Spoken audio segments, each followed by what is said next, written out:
Of course, disaster has struck again with the E36. It does not sound good. Now where we left off is I got the oil light coming on and the car looked like it wasn't producing oil pressure. Now before that, I actually was having a crank no start issue.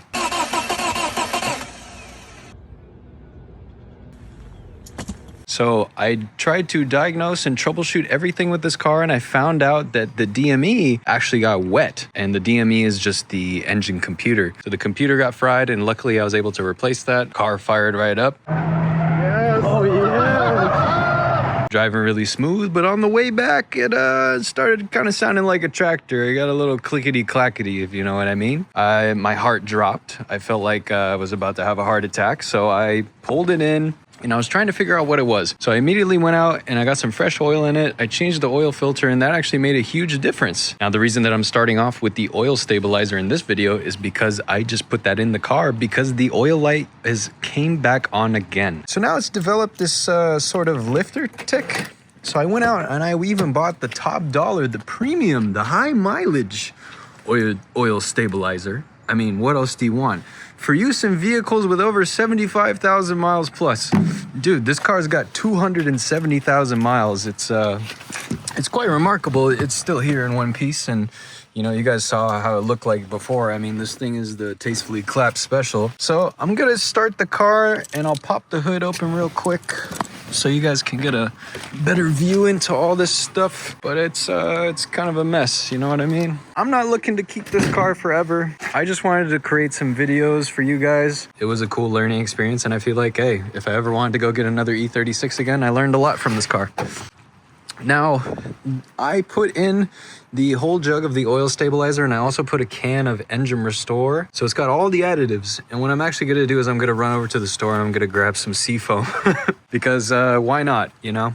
I'm just at the point where this car, you know, it's probably on its final chapter of its life. And we really tried, you know? I replaced the whole entire front end on this car at a vehicle auction. It made for good content, and I hope you guys got to enjoy it so far. Now, I'm gonna go start the car, and then you guys will hear what I'm talking about. And I'm just really hoping that the oil light doesn't come back on, because I do not want to have to deal with the bad oil pressure. But maybe it'll start running good because I just started recording. You never know. I'll even turn off the heater. Come on. Like, this is best case scenario.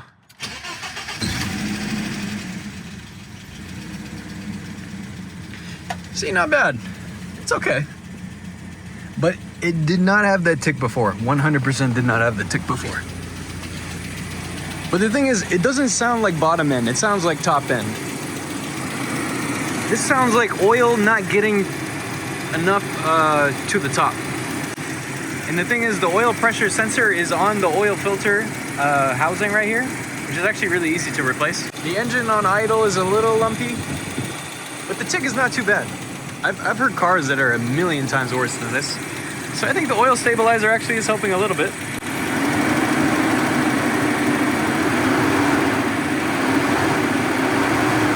There's no loss of power or loss of compression from what I can tell from just like the good old butt dyno, but I want it to be smooth, you know? So I'm gonna try my best with just like all the little engine oil additive stuff, but we'll give it a shot, see if it makes any difference. All right, I just drove it around the block a couple times. It doesn't sound very good.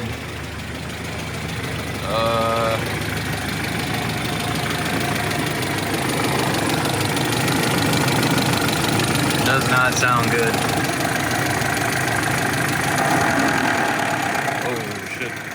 And I think I'm deciding to part ways with the E36.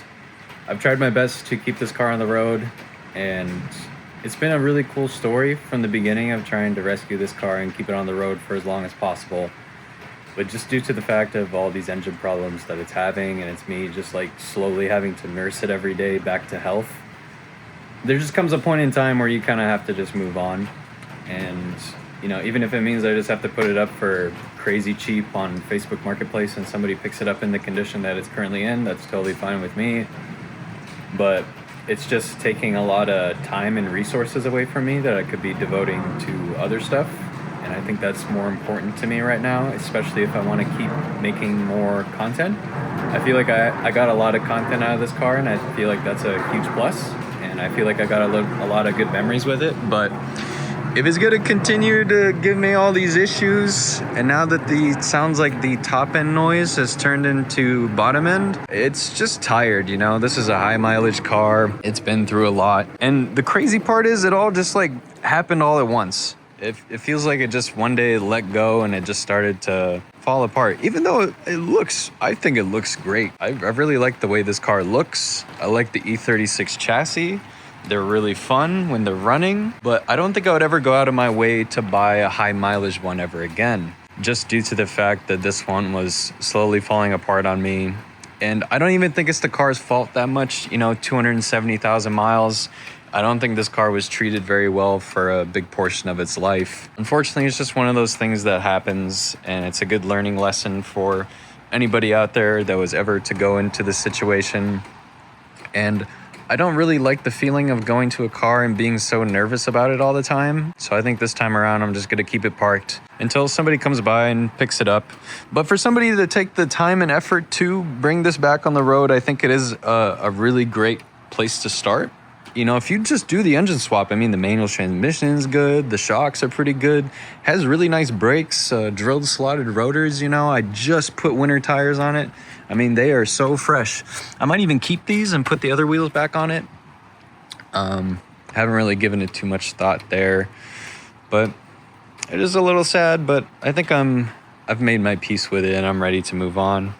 I was gonna take this car rally crossing and autocrossing, but you know, these things happen.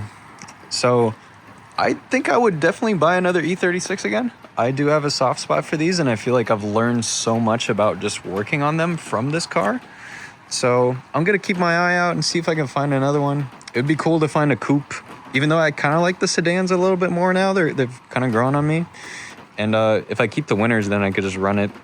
But yeah, it's just one of those things, man. I'm letting the engine cool down right now because yeah, it was just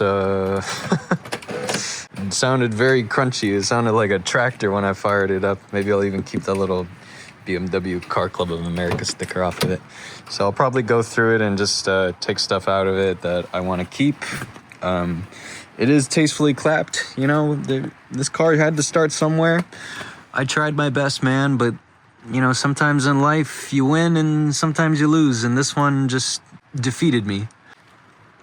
What are you gonna do? I'll take the L on this one. I'll take it at a loss, you know.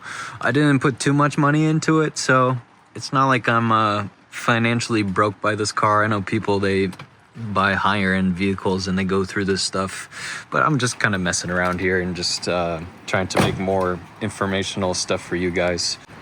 Live and you learn.